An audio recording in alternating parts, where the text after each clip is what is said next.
நிறுத்து எட்டகர நிறுத்து. ஏ அண்ணா வாடா. மேரே வந்துருச்சா? வந்துச்சுடா வாடா. அது சின்ன பையனுக்கு பணம் கொடுறா. கொடுத்துருவோம்.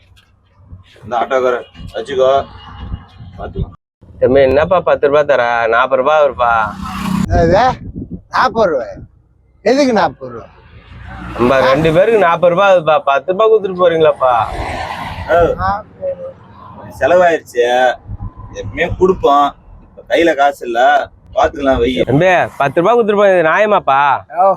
அவன் தான் காசு இல்லைன்னு சொல்றான், இருக்கிறத கொடுத்தா வாங்கிக்கினேன். அப்புறம் என்ன பேசிக்கினேன்? வாடா போலாம். ஓ நானும் சொல்லி நீ காசு கொடுக்க போறீங்க. நம்ம இதை நாங்க இழிச்சு என்னடா நானே எல்லாம் அவனுக்கு நான் தாரண தரும் பண்ணதுக்கு நான் ஆட்டோ ஓட்டுறேன் 10 ரூபாய்க்கா?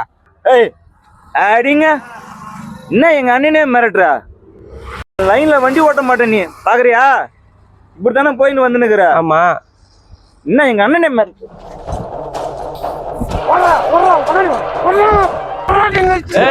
தம்பி தம்பி வாடாதே, உனக்கு கையெழுத்து கும்பிடா, காசை கொடுவானடா, போங்கடாதே. வாடகை வண்டி ஓட்டுறா, போங்கடாதே. சாமி போங்கடாதே, போங்கடா. அந்த பயம் இருக்கணும். டேய் அண்ணா வாடா. இவங்கெல்லாம் குடிக்கலாம் காசு இருக்குது, ஆட்டோல ஏறானுவா, எங்க பாவத்தை கொட்டிக்கிறானு, காசு கொடுக்க மாட்டானுவா. எப்படியே அவனே ஏமாத்தியாவது குடிக்க காசு வச்சுக்கிறான். ஆட்டோக்காரனு தானே ஏமாத்துறானு. இவங்களாம் நல்லா இருப்போம்ல, எங்க பாவத்தை கொட்டிக்கிறானு பாரு. இதெல்லாம் நியாயமா?